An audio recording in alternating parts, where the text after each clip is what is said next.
Suit खरीदा है, retailer से खरीदूंगा तो महंगा मिलेगा और मुझे मालूम है कंपनी में ये सस्ता मिला होगा, बना होगा। लेकिन ऐसा कोई तरीका है हमारे पास में कि सीधा कंपनी के पास में जाएं और बोले कि ये कोट पैंट का कपड़ा दे दो, ये एक साबुन का पीस दे दो? नहीं है, ऐसा कोई सिस्टम है क्या? नहीं है। तो हमें क्या करना होता है, हम हमारे पास के एक रिटेलर के पास में जाते हैं। किसके पास जाते हैं? रिटेलर, जो छोटा दुकानदार है उसके पास में हम लोग जाते हैं और अपना जरूरत का जो भी प्रोडक्ट हम लेके आते हैं। तो ये रिटेलर जो है, ये इस प्रोडक्ट को जो हमें दिया है, ये कहां से लेके आता है? होलसेलर से लेके आता है, जिसको हिंदी में बोलते हैं थोक विक्रेता। क्वांटिटी में माल लेता है और फिर देता है। होलसेलर किससे लेके आता है? इसको एक और टर्म बोलते हैं जिसको बोलते हैं हम लोग C&F। C&F का मतलब है कैरी, कंपनी से कैरी किया और आगे फॉरवर्ड किया, इतना ही काम है बस, कैरी फॉरवर्ड, कैरी फॉरवर्ड। तो ये जो व्यवस्था है, इस व्यवस्था को हम लोग बोलते हैं ट्रेडिशनल बिजनेस।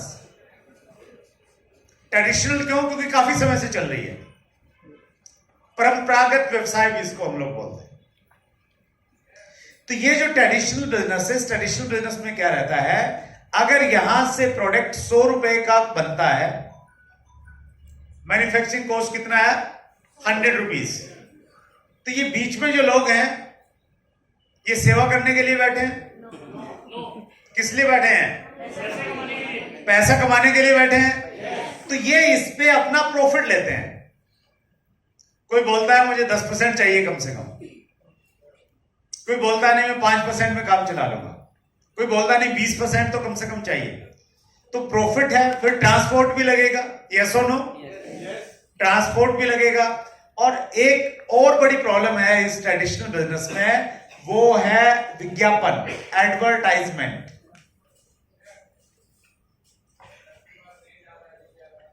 चेन्नई में अगर कोई प्रोडक्ट बन रहा है, गुवाहाटी वालों को कैसे मालूम चलेगा? एडवर्टाइजमेंट से चलेगा। एडवर्टाइजमेंट किनसे करवाते हैं? जो सेलिब्रिटी हैं, जो बहुत सारा पैसा लेते हैं बोलने का। तो इन दोनों वजहों से, मिडलमैन और एडवर्टाइजमेंट की वजह से 100 रुपए का प्रोडक्ट ग्राहक तक, कुछ प्रोडक्ट 200 रुपए के पहुंचते हैं, कुछ प्रोडक्ट 500 रुपए के पहुंचते हैं।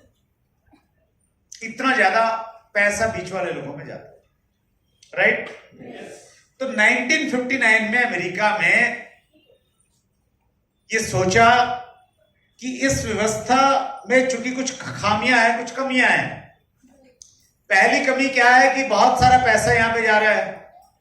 दूसरी कमी क्या है कि जब प्रोडक्ट ऐसे डिलीवर होता है तो बीच में कुछ मिडलमैन भी, कुछ डुप्लीकेट प्रोडक्ट इसमें ऐड हो जाता है।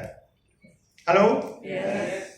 आप समाचार पत्र में पढ़ते होंगे, न्यूज में देखते होंगे कि फला जगह इतना सारा डुप्लीकेट प्रोडक्ट जब्त हुआ। तो आपको क्या लगता है कोई जेन्युइन कंपनी वो डुप्लीकेट बनाती है?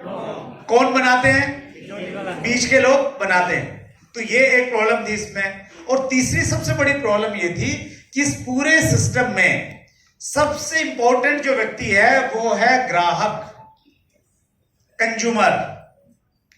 कंज्यूमर अगर नहीं होगा तो ये पूरा सिस्टम कोलैप्स हो जाएगा। आपने न्यूज़पेपर में सुना होगा कि फसल अच्छी नहीं हुई तो मार्केट जो है, इकोनॉमी डाउन आ जाती है। क्यों डाउन आ गई? क्योंकि जो कंज्यूमर है ना, उसके पास में पैसा नहीं है। हेलो? वो जब सामान खरीदने नहीं जा रहा है तो पूरी इकोनॉमी डाउन आ जाती है।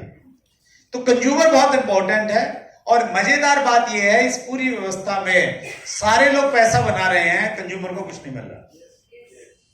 तो इन सारी खामियों की वजह से एक नया सिस्टम इजाद हुआ, जिस सिस्टम को हम बोलते हैं direct selling system. Direct selling की शुरुआत 1959 में हुई अमेरिका से। इंडिया में ये सिस्टम आ गया 1990 के बाद में इंडिया में डायरेक्ट सेलिंग स्टार्ट हो गया। लेकिन इंडिया में जब ये स्टार्ट हुआ, विदेशी कंपनियों के द्वारा स्टार्ट हुआ। लोगों ने इस कॉन्सेप्ट को बहुत पसंद किया मिडलमैन और एडवर्टाइजमेंट अगर हटा के सीधा कंज्यूमर तक प्रोडक्ट आ रहा है, तो ये कॉन्सेप्ट बहुत बढ़िया, लोगों को पसंद आया। लेकिन जब प्रोडक्ट को देखा गया तो ये पाया कि यहां पे प्रोडक्ट बहुत ज्यादा महंगा है। प्रोडक्ट कैसा है? महंगा है, कॉस्टली है। और आम आदमी को ये संदेश गया कि डायरेक्ट सेलिंग जो है ये अमीर लोगों का बिजनेस है। कैसे लोगों का बिजनेस है? अमीर लोगों